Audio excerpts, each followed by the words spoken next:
said home.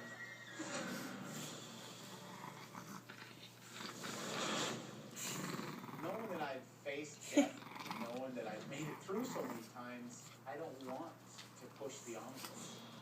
My biggest concern here is my security, because 4 years ago today, I was in a plane wreck. We ran into Lake Powell in southern Utah, and we hit the water about 150 miles an hour, and the plane skipped, and we went in the water.